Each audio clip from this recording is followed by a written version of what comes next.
All right. Hi, everyone. Good morning, good afternoon, good evening, wherever you may be in the world. My name is Zach Supalla. I'm the founder and CEO of Particle. I have with me Manny Singh from Qualcomm, and we're going to be doing an Ask Me Anything today. So, a couple of ground rules here before we get started. We're going to be talking for a little bit, and I'm going to ask Manny to introduce himself, and we'll talk a little bit about what we're doing at Particle and what Manny's team is doing at Qualcomm and the things that we're working on together. We'll give a little bit of background, and I've got some questions that we've collected beforehand, but the goal of the session is really to open the doors for the community to ask questions directly. And so you might be watching this in a couple of different places. If you have joined from StreamYard, which is to say, if there's a duck wearing headphones, is that a duck? That's a duck. If there's a duck wearing headphones in the upper left-hand corner of the screen that you're looking at, you can type in the box on the right and we can see it. And so feel free to just pop in questions at any time. You can pop them in now. You can pop them as we're talking. And I'll do my best to try to catch everything. If I don't respond immediately, I'll try to come back around to it. So you can do that there. If you're watching this through a social media platform, we're also streaming this live on LinkedIn and YouTube and various places. If you are at one of those places, if you make a comment, it should work that if you comment from that platform, we will also see that. And so feel free to shoot questions as we go.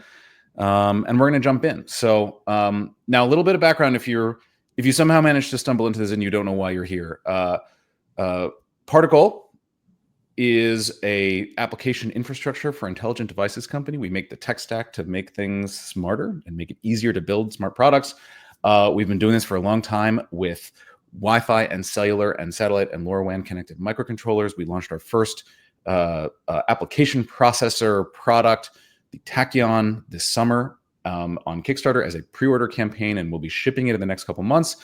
The Tachyon is powered by a processor called the QCM6490, which is one of the flagship processors coming from the team at Qualcomm that provides technology for IoT, edge computing, edge AI. And so, of course, we are standing on the shoulders of giants, and the product that we made here is in many ways power. The core of what it's providing is coming from our friends at Qualcomm. And so we're excited to be working with them. And I'm going to use that as an opportunity to turn the tables over to you, Manny. Why don't you introduce yourself and the team that you work, the team that you are a part of, and the team that you run within Qualcomm? Great. Well, thank you, Zach. Thanks for inviting me, and thanks everybody for joining. Really excited to be here. My name is Manny Singh. I'm part of the product management team here in the Industrial and Embedded IoT business unit. A quick introduction, my background, joined Qualcomm in 1996. So I've spent about half of my life here at Qualcomm. Started as a software engineer in the Globalstar satellite business that at that time Qualcomm was helping develop. And I used to develop software for the network management for the Globalstar gateways. 28 years later, here I am, now the product manager for developer experience. And why I'm in this position, that's because throughout my career, I've always had external facing roles, starting with working on the first WCDMA interoperability with the infrastructure vendors like Nortel, Ericsson, to wireless carrier interoperability testing, the very first WCDMA deployments. Moving on to a major part of my career at Qualcomm was helping customers worldwide develop mobile phones based on our chipsets, right? From feature phones to smartphones that you have today, all the Android phones. So I spent quite a bit of time there, moving on to doing partnerships with ISVs and IHV vendors. And then most recently, in the last 8 years, I moved on to do business development and product management, again, working with external partners. So throughout my career, I've gained quite a bit of appreciation of the customer needs, looking from outside in, bringing in their perspective, their needs, their requirements, their pain points, and working internally with engineering, product management, and other teams to make sure we understand what the customers need. So the reason why I'm in this role today is because now we have to, in the IoT business unit, given that it's such a fragmented ecosystem out there, we need to serve no-touch, low-touch customers and developers that are building applications, IoT applications. So anyway, just a sort of an overview of where I am today, where I came from, and what did I do during these 28 years. Awesome. Now, Qualcomm, of course, Qualcomm is a well-known brand, right? And a company that I would be shocked if anybody joining today wasn't familiar with Qualcomm, right? But I also think we all have different depths of knowledge, right? Like Qualcomm is most famous for Snapdragon processors that power most modern smartphones, especially like sort of flagship tier smartphones. But you guys do many other things, and over the course of decades have done many other things. Qualcomm is a company that has changed many times. So if you can give like a little bit of the sort of what is the scope of what Qualcomm does today, at least, and especially the parts that are sort of relevant to the folks who are going to be using Tachyon and sort of playing around with this kind of stuff, developers who want to interact with these things. Great. So Qualcomm, most people are familiar with the CDMA. When they think about Qualcomm, they think about CDMA, and then lately, of course, LTE, 5G, all the connectivity technologies, and now Snapdragon as well, with all the advanced technologies relating to multimedia, artificial intelligence. So Qualcomm started as, of course, majorly focused on mobile phone, the SoCs for the mobile phone, but more recently, in the last few years, we've diversified our business heavily. And so now, as you know, we've expanded quite a bit, diversified into automotive, compute. You may have heard our X Elite processor that goes into a lot of the new laptops, the AI PCs, as they are known, or Copilot PCs. The very first Copilot experience enabled on Windows laptops through Qualcomm Snapdragon platforms. XR, of all the Ray-Ban glasses, the Meta Quest, and all the anything that's enabled in the XR business. Majority of it is through Qualcomm technologies. And then, of course, all the networking technologies, Wi-Fi, Bluetooth, and then lately, we've been in the industrial IoT business for many years, but the focus is becoming much stronger in terms of expanding and scaling this business to the long tail of customers. So that's where we are right now, diversifying the business using the same set of technologies that we developed for mobile phones. Bringing into all the other business units and now into the industrial and IoT business, where we feel that the time is right as we see this whole digital transformation happening. There's a transition from simple MCU level processing to more of a high performance compute and need for artificial intelligence, be it computer vision or audio or speech or large or small language models. So we see a huge opportunity for technologies that we have developed over the years to apply into these scenarios in these businesses, and that's where platforms like Tachyon comes in, where all of these advanced technologies that you didn't have access to before are now going to be available through these platforms that can enable high performance compute, low power, high performance, heterogeneous compute, and the ability to run these applications with the multiple operating systems. I mean, that's something that's pretty unique about Qualcomm enablement in the IoT space, is that we're bringing in Linux, Ubuntu, Windows,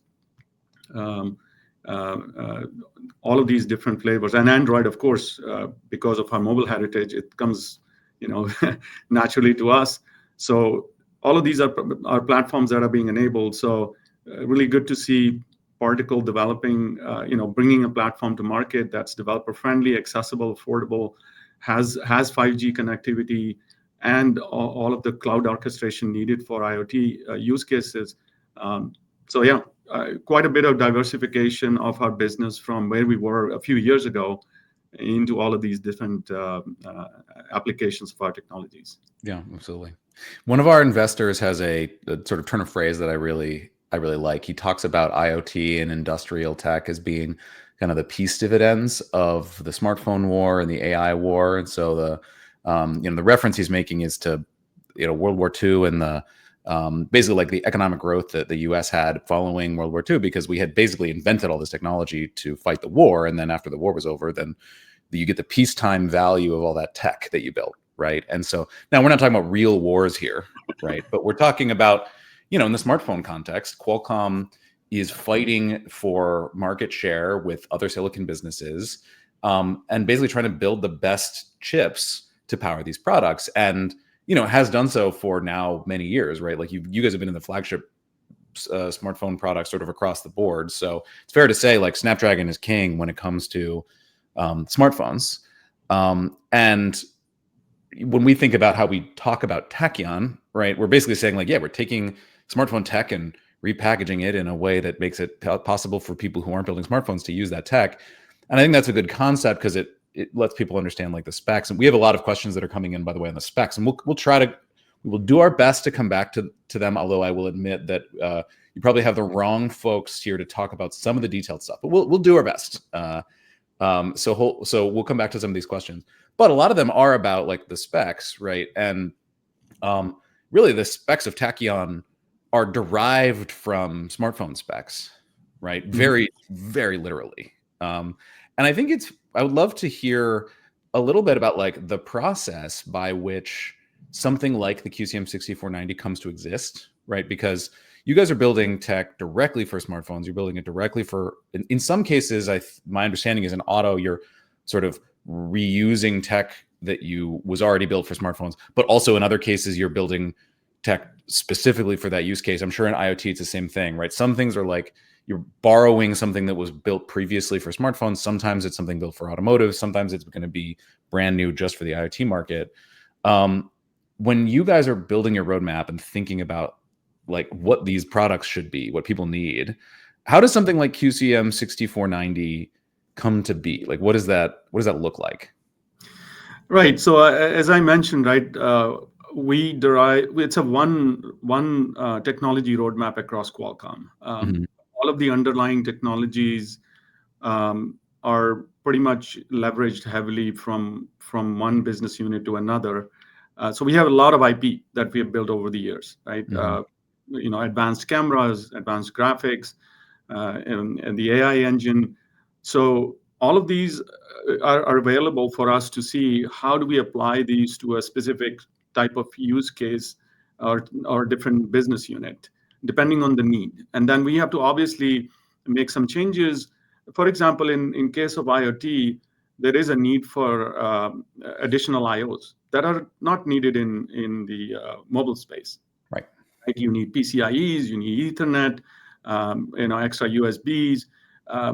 So what we do is we leverage the IPs that we have already developed that are needed anyways, and we add on these other elements on top of it.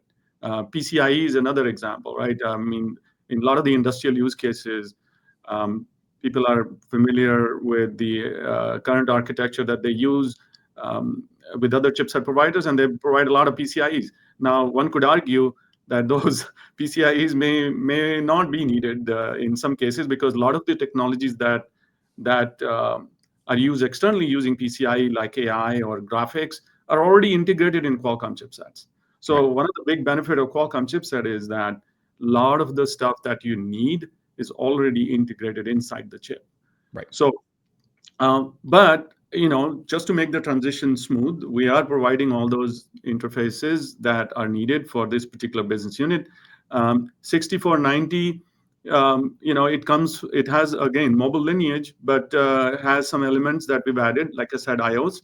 And then on top of that, to make it more of a industrial grade or extended temperature grade, we've qualified these chips for higher temperature, for example.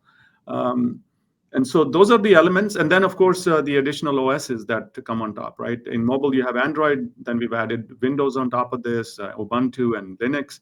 So in some ways, yes, it's but the underlying graphics engine or the camera engine, the display, and the AI, it brings all the powerful technologies that that people didn't have access to before in the IoT platform. It brings in all of those.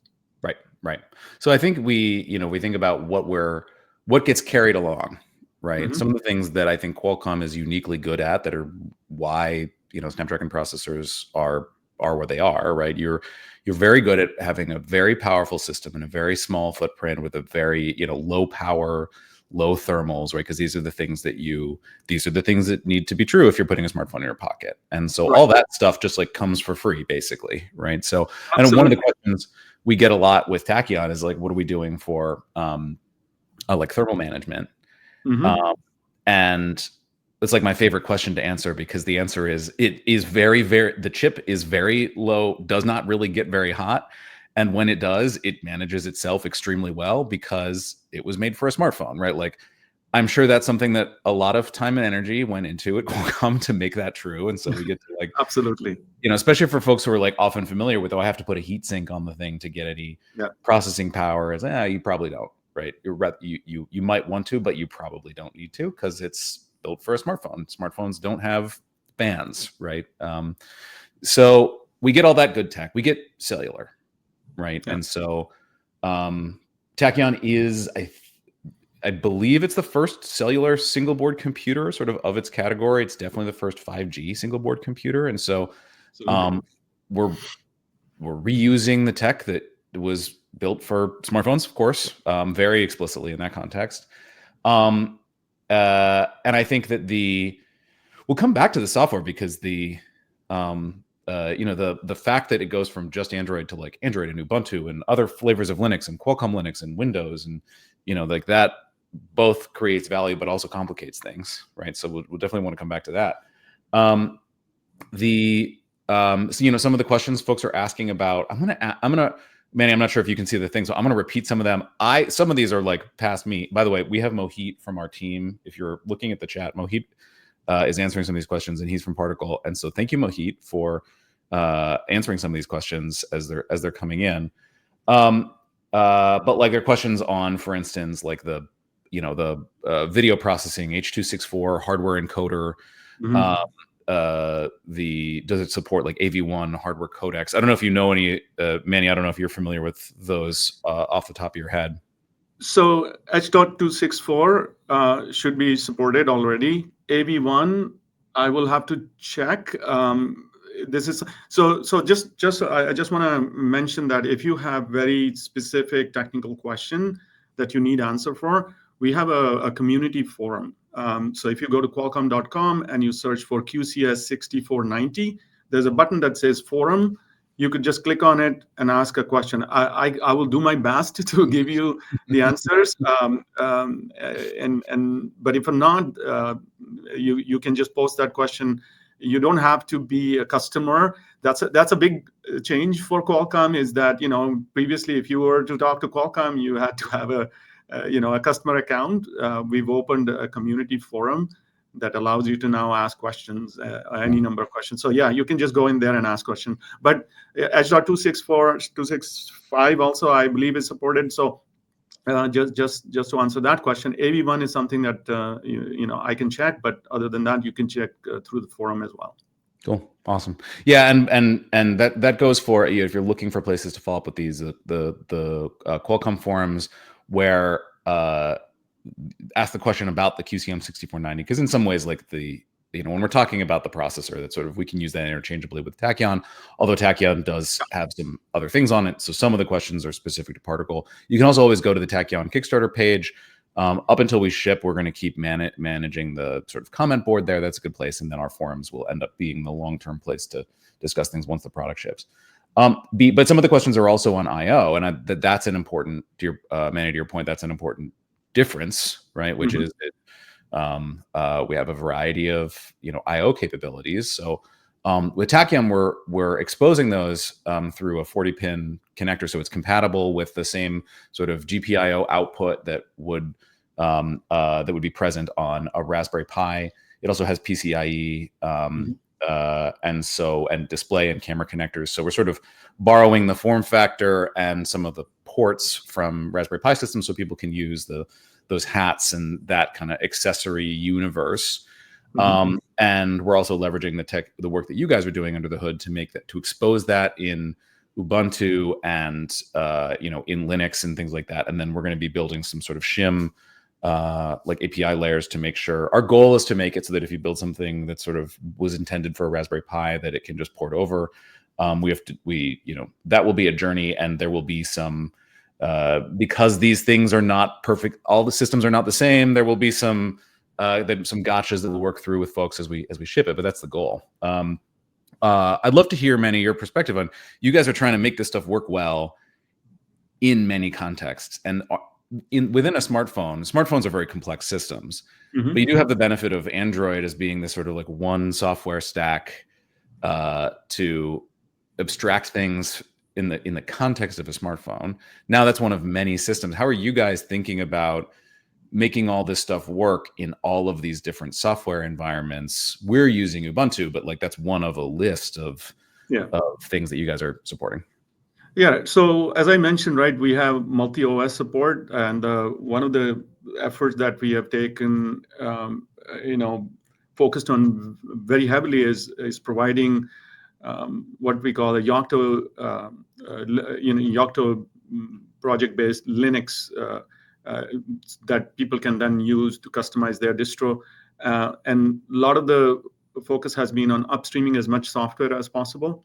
And the software that's not yet upstreamed, providing it as much in open source as possible. Obviously, Qualcomm has a lot of the advanced technologies that we may not be able to upstream all of it. So there are binaries available for those if customers want to use the advanced capabilities of the chipsets. So our principle is open source as much as possible, even for camera or graphics. We're working to make sure the open source version of the software is available for customers and partners and developers to use. So that's one thing, is just providing the software aspect of it. Then we have partnerships with Microsoft and partnership with Canonical to make sure that we have a Canonical certified Ubuntu version available. So we recently announced the first release of Ubuntu 22.04, I believe, is the one that we released, and we will that was a Ubuntu server release, but then we are working towards Ubuntu Core that will come in very shortly. On the Windows, of course, as you know, we have very strong partnership with Microsoft due to our partnership on our compute platforms. So that leverages very heavily onto the IoT. So that's another benefit we get from working with our partners on a different product, but then bringing that similar capability on the IoT platform. So Windows is available as well on the 6490 platform. So this is basically through strong partnerships and working with community in open source and allowing as much flexibility to the developer. So that's just one part of it, which is the software. But to make it easier for our partners and customers to adopt our software, we have all the developer tools that are available. DevKit is available. Qualcomm DevKit RB3 Gen 2 is available for anybody to buy. Although the experience, I would say, is a little bit more complex than what Particle has. So if I would recommend that if you are doing application development, I think Particle is the right platform for you. But if you're an embedded developer, you want to do a lot more things with it, you could use our DevKit. And then on top of that, we provide documentation which is open. So you could just go to Qualcomm.com, look for 6490, and all of the software documentation is open. the hardware documentation as far as the data sheets are concerned that are available. So developer tools, all the way from discovering, downloading, flashing, debugging, profiling, all of those tools are available, right? So, and then the documentation, sample applications, video tutorials on our Qualcomm Developer Network channel on YouTube that go over specifics of all different types of technologies. So our goal is really to make the developer experience and journey easy. That's our mission. And we're very early in that journey at this point, I must say. We have lots to do. I can't say that it's all done. And this is a great forum for me to come and speak directly to everyone who's planning to build advanced systems. Use Particle, use Qualcomm dev kits, and would love to hear your feedback. That's Absolutely. yeah. So and not one thing. I mean, since the topic of this talk was intelligent application, I want to make sure that I talk a little bit about AI. That is the center of every one of our products. As I mentioned, 6490, of course, is a powerhouse with 12 tops of performance. So lots and lots of AI power that you can leverage from this platform for all sorts of use cases. And to make that journey easier, we have our Qualcomm AI Hub. You may have heard about it, but I just want to give a quick overview. Qualcomm AI Hub is a cloud-based platform where we have actual devices hosted in AWS that allows anyone to come in, either get a fully optimized model that's already available for that particular platform, like for example 6490. You could go in, you can get a model that you need that's fully optimized for our NPU, right? I mean, it's not just CPU, GPU, but there is NPU that has that 12 tops. And by the way, the CPU, GPU is on top of that 12 tops. So there's a lot more power than just 12 tops. And then it allows you to also bring in your own models, any open source model that you may want to work with, and use our compiler toolchain in AI Hub and the quantization that it offers in the background to get the most performant, memory efficient, and accurate model from AI Hub. So just want to quickly mention that, but because we're looking at this as an entire journey from start to finish. And I haven't yet talked about hardware, but I'm going to focus on the software piece, which is starting with the Qualcomm Linux, which is upstream open source, with, of course, some proprietary components that can be leveraged if you need to. And then going all the way into tools and SDKs. We have Qualcomm Intelligent Multimedia SDK that's available for 6490 that you can use, which is a GStreamer-based plugin architecture for bringing in pre-processing, post-processing, network connectivity, AI inference. And last but not the least, we recently introduced our AI solutions framework that allows you to build your applications as microservices and containerize them. And then the last piece would be if you're a customer who wants to deploy these. I know Particle is also working with one of our companies called Foundries.io that allows you to then manage the device for the life cycle and provide over-the-air upgrades and so on. So I know it's kind of covered a broad spectrum, but I just wanted to sort of highlight all the different pieces that come together to provide an end-to-end experience. And this is just software. I can speak hardware if anybody is interested. Yeah, I mean, I think to the point you're making, right? There's a lot of tech that goes into making this stuff work, and and it has to take a lot of different forms.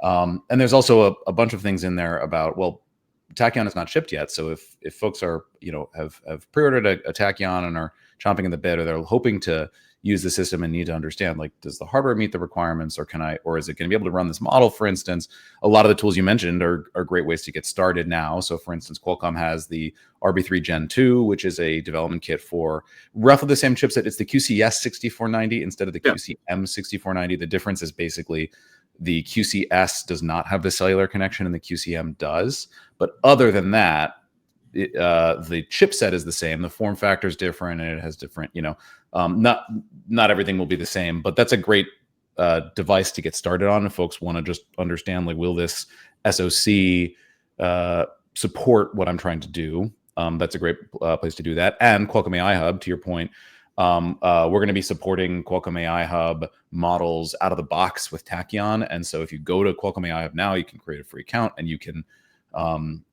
check out the models that are available. You can try to run either those models or a custom model on a QCM6490 that's in a data center somewhere, and it can tell you how it's performing. So if you're trying to figure out, like, oh, here's a model I want to use, will it perform well? The AI Hub has tooling for optimizing and quantizing models for these systems, and then can tell you how it's doing. So that's a great way to validate whether it's going to be a match for something that you're building then. Manny, something I want to come back to, and I'm going to just quote a question here because I think it was well phrased by one of the folks who's attending. Bruce B, thank you for this question. Stepping out of specs, Tachyon is a cool piece of hardware, but Qualcomm colloquially is not known for being friendly to smaller shops and individual developers. How is that being considered with this product? How will it be different than a dev kit from Qualcomm? So, Manny, to the point you were making, like, this is new for Qualcomm, right? So tell us a little bit about how Qualcomm is thinking about you said open source many times in a way that I bet was surprising to a bunch of folks who are listening today. So talk about how Qualcomm is thinking about open source and developer communities and things like that these days. Yeah, so that's a question that I was expecting, and and I've heard this comment from several folks in the past, and so definitely worth talking about this a little bit.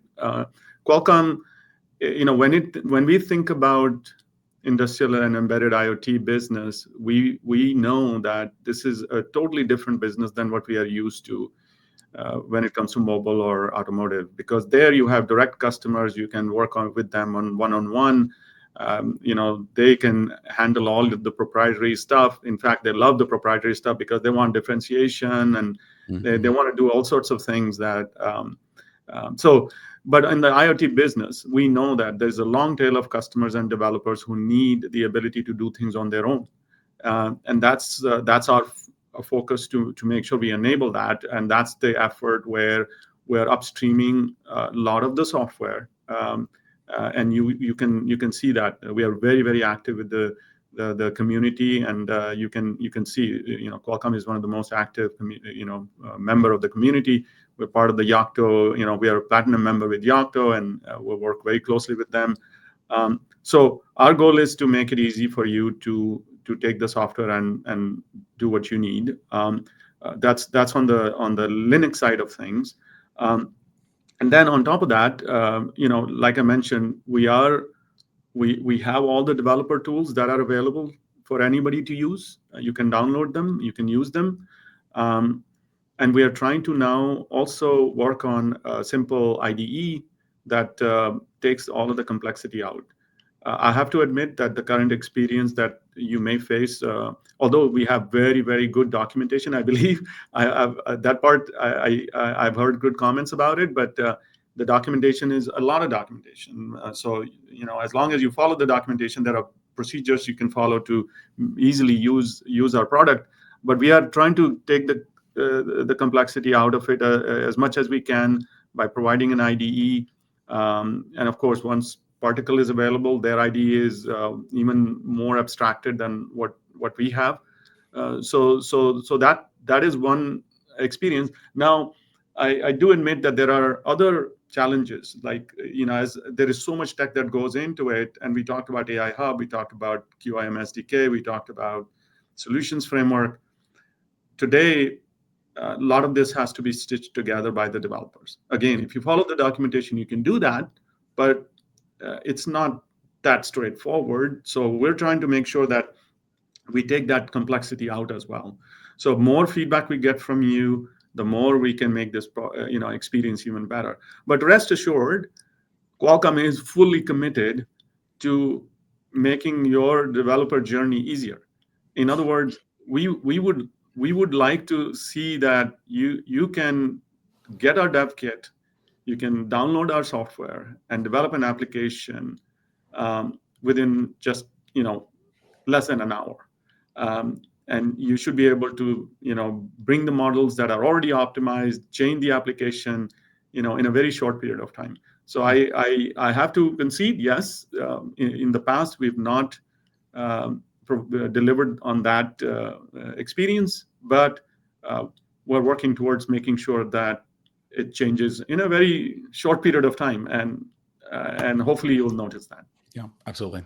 Well, I think this is a place where what Qualcomm is doing now, which is very different from how Qualcomm has operated in the past, and what Particle is doing with Tachyon, are very well aligned. And this is, a bit of backstory to folks about like where Tachyon came from. Part of the genesis of Tachyon was, our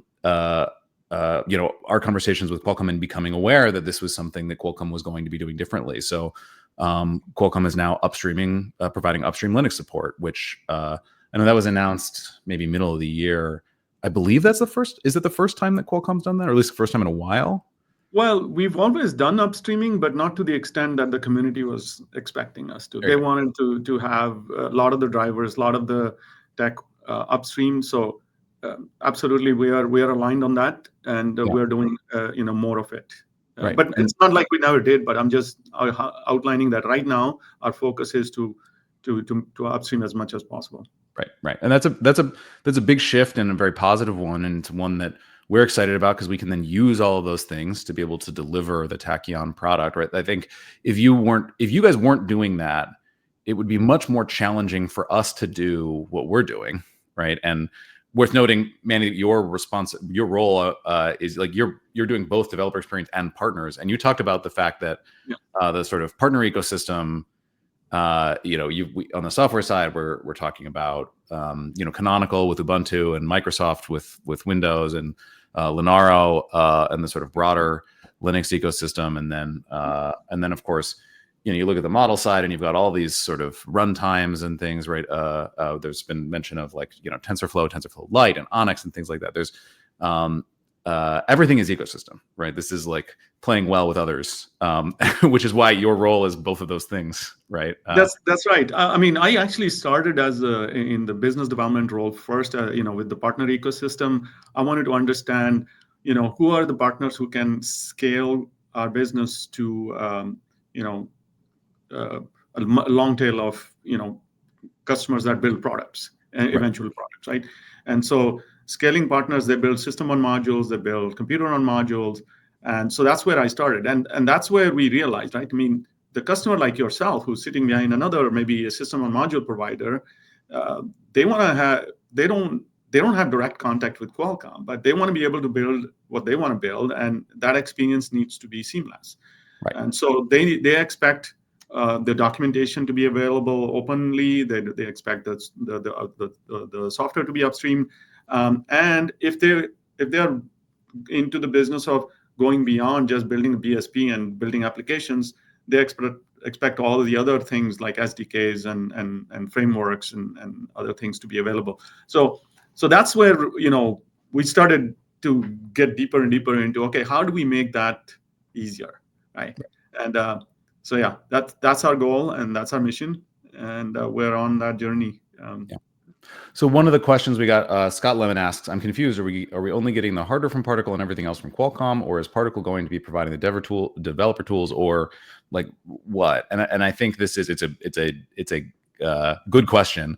Because really, like, best way to think about it is we're going to be providing a full experience for Tachyon that includes both the device and all the software that's necessary to run Ubuntu, to write software, to control the IOs, everything, all the connectivity stuff, right? Like that's all going to be baked in. And that is a combination of software that we are writing ourselves and software that is being written by many people in this ecosystem, right? So some of it we're getting from you guys, some of it we're working with Canonical. Like your ecosystem is the ecosystem of all of the people that we're pulling in to sort of get all of this stuff working. I think the important thing for anybody who's going to be using the Tachyon to understand is we're going to be the ones who are responsible for making sure it's a great product, right? But in some cases, when there's a bug or a problem, we're going to go fix it ourselves. And in some cases, I'm going to be calling Manny's team and being like, hey guys, need your help with something. And that's, as the product creator, right? That's our responsibility. But this stuff really it takes a village to build this kind of a product. And I think one of the things that, as we're going through the development process, there are many things that we're working on right now to streamline the developer experience that are on your roadmap more broadly, right? And in some cases, we're using those things because they're existing on a time frame that we can use them. In some cases, we're out front, and we'll be doing it, solving these problems in a way that you will then solve in a different way 6 months later, and we'll have to sort of, like incorporate in, like we're very familiar with and comfortable with that. That's how building these kinds of things work. But I think one of the advantages we have with Tachyon, which is, I think, just a simplification of things. Qualcomm has many SoCs. You have to focus, of course. You have your flagship products, right? So 6490 is one of them in the IE/IoT world, right? So they're not all equal. There are priorities. You have a breadth, and then you have many software experiences to support as well. So you're trying to solve a lot of these problems across the entire portfolio. And obviously you got 30,000 people to solve those problems. So you have plenty of resources to throw at it, but it's very broad, right? Where we can take one product and say, let's make this thing work extremely well. And so we had the benefit of a smaller scope than you guys are solving. And let me turn that into a question, because the 6490 is one product in your portfolio. And we intend and hope to, pick some others for future, products as well. But how should somebody think, if somebody went to Qualcomm's website right now and clicks the product selector, it can be a little hard to figure out what the key products are, right? And so what are the ones, if somebody's just thinking generally about, I would like to use this kind of tech, what would you highlight as the 3 or 4 primary SKUs, right? The model numbers that are the ones that you guys are thinking about as priorities that you're going to be investing in for this IE/IoT business going forward? Cool. No, I can definitely, but I want to just step back a little bit onto this other question that somebody asked about, will it be Tachyon or Qualcomm? So of course, Tachyon will be the front line, providing all of the software and enablement for the Tachyon device. What we want to do is we want to provide the Lego blocks that fit in there to solve problems easily. AI Hub is one example. Under the hood, containers that enable acceleration on all of our IPs is another example. So in other words, our job is to give you all the ingredients that are important, all the good ingredients. So the product that comes out from Tachyon, it builds on those ingredients and makes the best recipe possible. So we will continue to innovate and enhance the capabilities under the hood, and make it easy for Tachyon or even the end developer. So hopefully the developer will get the benefit of it at the end, right? So, absolutely. So that's the goal. Now, coming back to our roadmap, I mean, that's one thing that Qualcomm has is a huge breadth of capabilities in our roadmap, all the way from very, very low tier to, you've used some of our just the connectivity chipsets as well in your products before, 4G, 5G connectivity, and but then we have low tier chipsets that are quad core processing to all the way to now the recently introduced industrial roadmap. We introduced at the Embedded World in Austin, where we introduced the pure industrial grade SoCs, the IQ8 series, the IQ9 series, IQ6 series. And one way to think about IQ8 and IQ9 is these are very advanced processors with industrial grade packaging. These are octa cores with anywhere from 20 TOPS to 100 TOPS of dense TOPS performance. So, and then they have their own embedded microcontroller within the chip itself. And these are safety certified up to SIL 3. So super advanced capabilities for robotics and automation, or any of those type of use cases. So our focus going forward is to bring products to market that can serve, of course, all types of different vertical segments, but they are ready for industrial grade products as well. These can support very high temperature, up to 125-degree junction temperature. So if you are deploying your solutions in harsh environments, these are the right SoCs for you. And so the way to think about it is that we have a roadmap of products that can span from anything that is a commercial, purely just connectivity, to any commercial use, to a consumer use, all the way into the industrial. So the portfolio is pretty broad.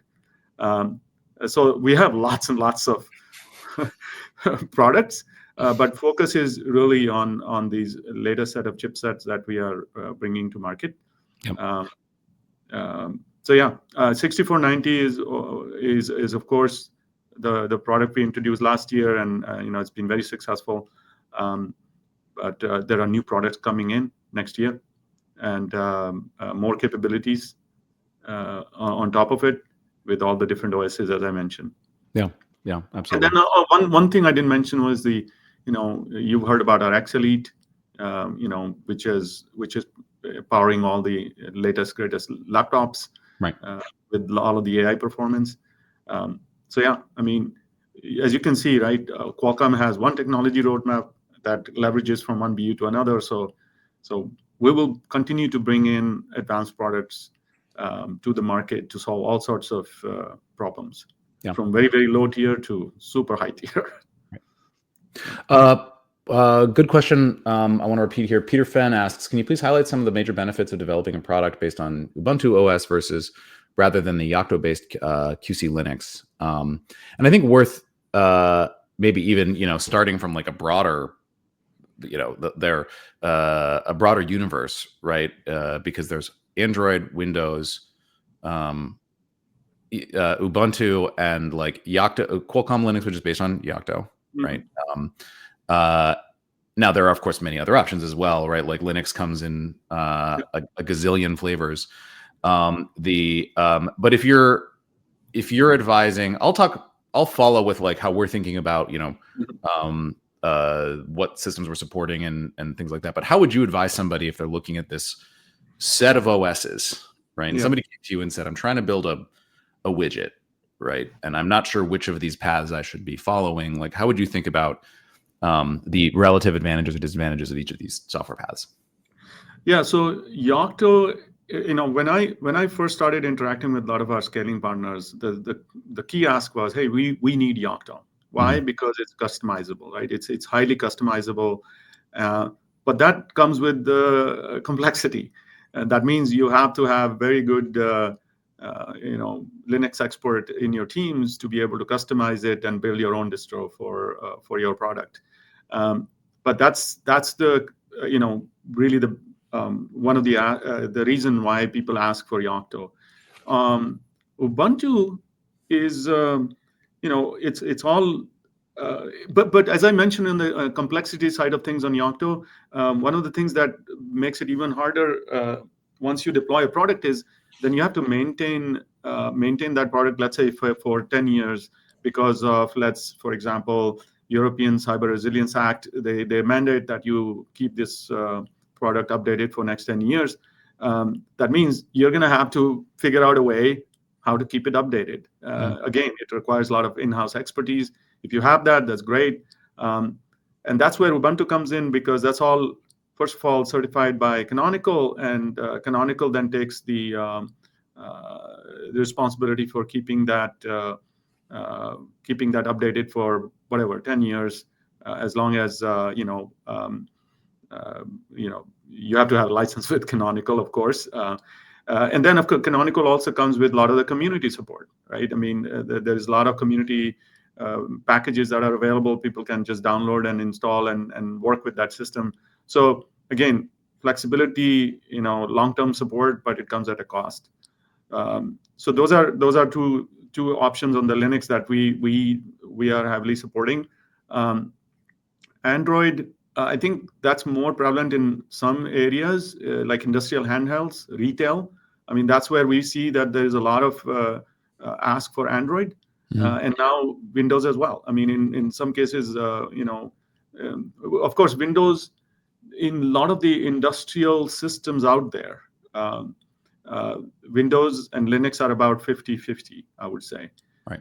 So it really, at the end of the day, it comes down to what kind of current deployments people have, how much of an appetite do they have to go from one system to another. Do they want to stay with that because they've already built applications? So some of the systems out there that have Windows, they just want to stay on Windows. Our job is to provide them with all the options, and we're one of the probably few or only companies that can do that. We have all the systems available. So I would say, yeah, I mean, it's a trade-off between complexity, cost, expertise, and what is deployed out there, and what do the end customer wants. Yeah. We're not saying, hey, you should only pick Qualcomm Linux or Linux. Sorry, when I say Qualcomm Linux, by the way, don't think of this as a proprietary version of Linux. It's just a distro that we build as a product for our development or EBK. Yeah. The customers are free to do whatever they want to do with that distribution. Right. So anyway, that's my sort of high level. Yeah, I think that familiarity point is a really good one, because I think that the reality is any one of these OSs can be shimmed into kind of like behaving like the other ones, right? And so they all have trade-offs, but like one can manage the downsides of each one and get the upsides. And you can kind of turn, if you put enough work into it, you can turn any one of them kind of into the other one, right? Yeah. And I think a lot of the reason then that people often pick the path of like, do I want Android or Windows or Ubuntu or Yocto, is going to be familiarity, right? It's like, what do you already know? What are you going to be productive in? You think a lot about developer productivity as like the goal of this thing is to make somebody's life easier when they're building a particular kind of a thing. And so some of that is just making things generally easy to use. But every developer is going to have their own opinion on what's easy to use, because if you are somebody who has a lot of familiarity writing Java apps that run on Android systems, that's going to feel very easy to you. Whereas if somebody else really focuses on deploying Python applications into a Linux system, then that's going to feel easy to you. And so this is where this sort of, I bet most people pick the one that is just what they know, right? And that's not bad, right? Now, relative trade-offs, Android is best for things that kind of feel like phones, right? So to your point, like a lot of the, like Zebra and Friends kind of like retail scanner things, right? Mm-hmm. I mean, it feels like a phone, right? It's got a touchscreen on the top. Probably the dimensions aren't that different from a normal phone, right? If you can take the application and turn it into an Android app and have it work in like a kiosk mode, then you're probably going to be on a happy path. A Peloton bike, right, is like basically an iPad duct tape to a bike. So like that's, those are things where like that kiosk style thing is where Android tends to be most prevalent. Windows, I think, is really a familiarity thing, right? Which is, I mean, we've played around with some demos of Windows running on the Tachyon processor, and like it's good. It works very well. It performs, I think, probably better than people would expect it to. And that's something that we're very interested in. It's not our first priority with the system, but like we were very happy with how Windows worked. And so I think that's an interesting side quest for us to explore with Tachyon as this stuff goes forward. Between Ubuntu and Yocto, our focus out of the gate is going to be Ubuntu, because we want to really focus on ease of use and onboarding. Into your point, Manny, like Ubuntu is very easy to use. It's something that Debian style system is something people are more people are familiar with. If you're a Linux user, that's going to feel very comfortable. If you're a Linux administrator and somebody who like knows the guts of Linux, then Yocto may be more of what you're looking for. And so Tachyon is going to be our primary support out of the gate is going to be focused on the Ubuntu OS that comes preloaded and is sort of the out-of-box experience. And we want to really nail that before we spread ourselves too thin. But the great thing is, like, it can run all of these other OSs, right? So Tachyon is not locked down, meaning that if Qualcomm and friends, ecosystem partners, right, release software packages that run on the QCM6490, they will run on Tachyon.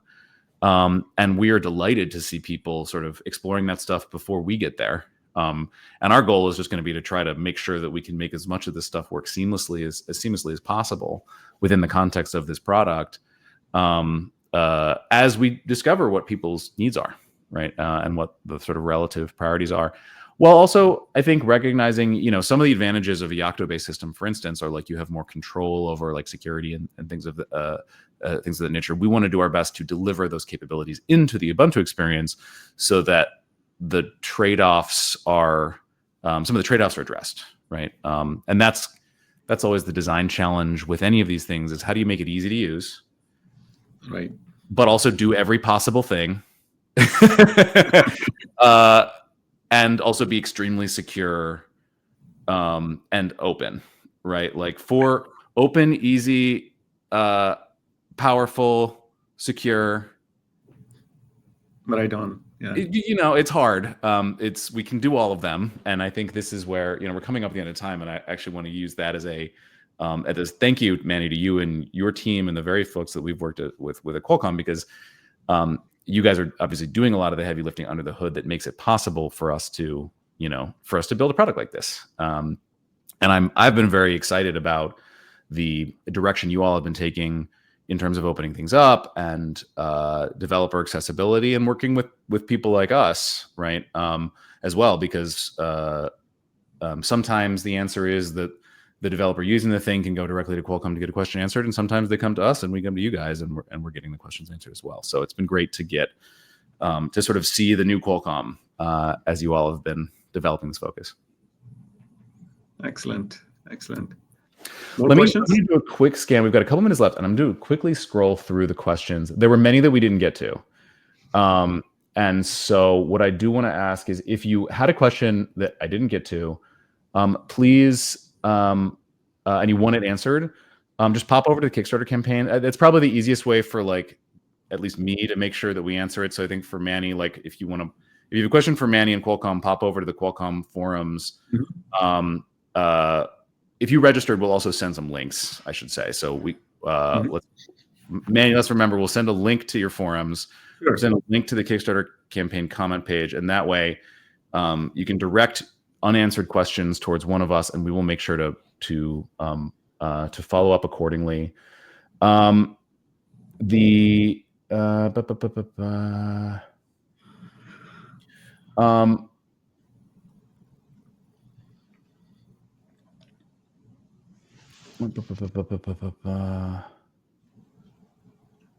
think we covered maybe I'll give you one. Some of the questions here are around, like, I'm going to give the sort of general question, right? Like, the various open source ecosystems that exist out in the world, right? And so there's there's things like sort of various Linux distributions and various programming frameworks and various RTOSes and things mm-hmm. like that, right? We've talked about Ubuntu and Yocto, but there's a whole breadth of other sort of tools that exist out in the world.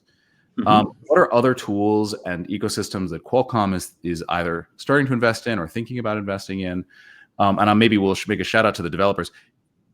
I expect many of the folks here might want to advocate for Qualcomm paying attention to a particular ecosystem that they're passionate about. If they want to share that perspective, what's a good way to do so?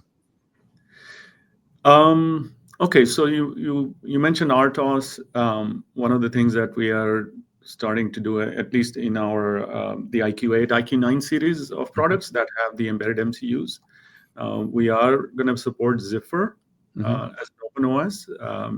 So that's going to be available shortly as part of those products. In terms of other, maybe like AI runtimes, and you guys support Yeah. Light, Onyx. Yeah. So we already have the support for TF Lite runtime, the Onyx runtime. That's going to be fully supported. We're working, of course, closely with Microsoft on the runtime for their product, on the Windows product.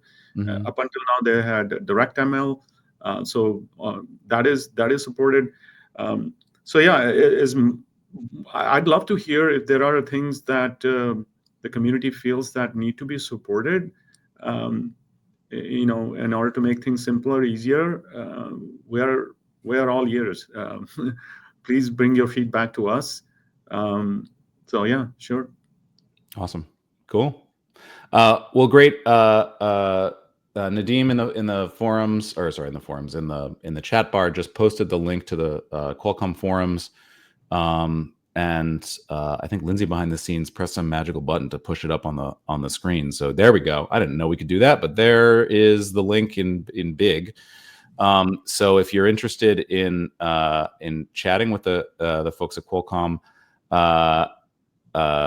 go join that forum with of course the Tachyon Kickstarter campaign comment board and our forums, community.particle.io. Great place to chat with us. And as I mentioned, if I miss any of these questions, please feel free to repost them in the appropriate place. We're excited to get this product out into the world and get you guys all working with it. And again, in the meantime, I do want to celebrate some of the other pieces that already exist, right? If you want to see how Ubuntu runs on a QCM6490, go get an RB3 Gen 2. That's also I'll just say it slow. RB3 Gen 2. Yes. The robotics, that's the third. How would somebody remember that? It was the third robotics dev kit. The second generation, we had RB1, RB2, RB3. Yeah, those are different levels of specs, right? Yeah, so right, 5 was the higher one, so it's like the middle spec, second generation. So go check out the RB3 Gen 2, and it runs the same processor. And if you go to Qualcomm's website, there's other dev kits as well that other module manufacturers and folks create. And so those are good ways to test out some of the software, as well as using Qualcomm AI Hub to use the models, generate models, and see how they're going to perform on these kinds of devices. So lots more to come. Thank you, Manny, for joining us and for spending some time with our community. And we will hopefully do this again as well. So it won't be the last time that we'll be hopefully chatting with folks here. So. Yeah, let's do it when you launch the product. Really looking forward to it. And thank you for inviting me and helping me connect to your community of developers. Would love to do it again. Cool. Awesome. All right. Thanks, everyone. Thank you, everyone. Actually, last question. Somebody asked, will we share the video? Yes, we will send the video. If you registered for the event or if you're a backer in the Kickstarter campaign, we'll make sure that the video recording is sent out as well. All right. Thanks, everyone. Thank you. Bye-bye.